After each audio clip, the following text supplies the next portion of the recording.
studying in pairs here because Spanish involves talking in pairs all the time. And then sometimes we have a group situation like going to the doctor. So you need a nurse, pharmacist, and a sick guy to sit in fours. So our ideal seating arrangement in Spanish is in pairs or in fours.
And my science lab is set up in such a way that will foster teamwork and collaboration.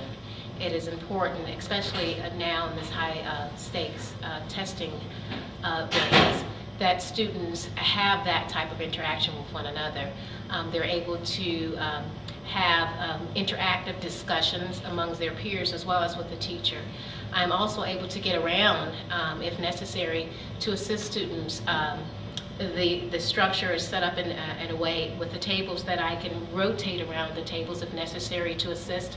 Also, if there are any other needs, such as behavior, that will need to be addressed, I'm able to get there in a timely manner. I don't have to worry about walking down the rows of chairs and tables to get that done.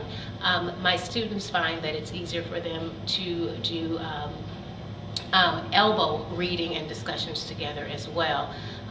It's not set up in such a manner that they're just looking directly at the teacher the entire time.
Those questions do a Jeopardy game.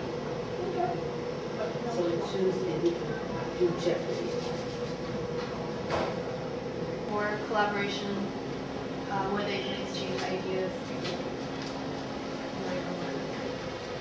So I have these pods of 4 so that students can teach each other, and I believe that instead of me just telling them how to do certain steps to a math problem or how to do a certain concept, it's easiest for them to learn from one another where they can speak their language And I believe that teaching, when you can teach someone how to do something, you've mastered the concept fully.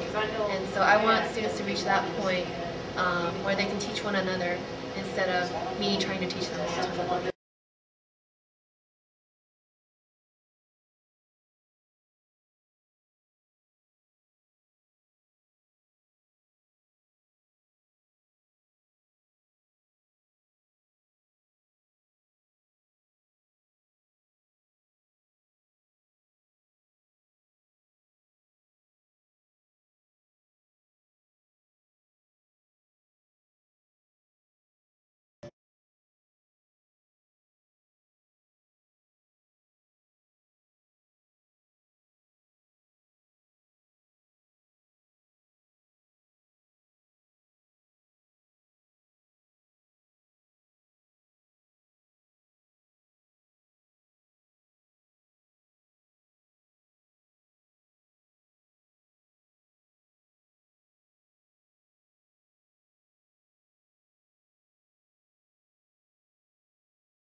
I select this seating arrangement because it's unconventional. Most classes will have the desks line up in a row, and you can go back to the 1800s, 1900s and see the same thing.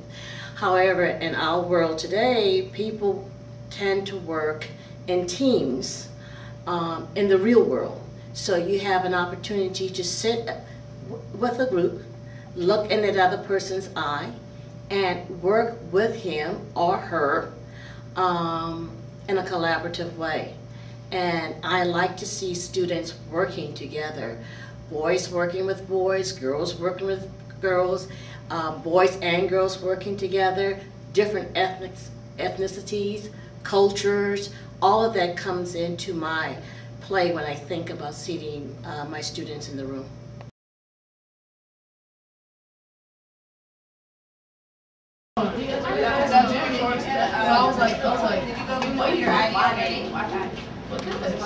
That's how you do it.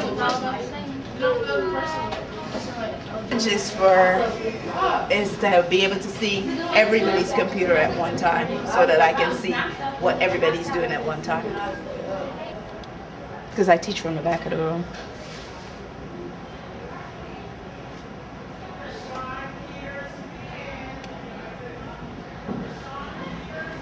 To all focus on the big screen, and I ask them to turn their monitors off. I can quickly see if everybody's computer monitors are all turned off, or I can quickly see if they're all at one site that I want them to go to real quickly. So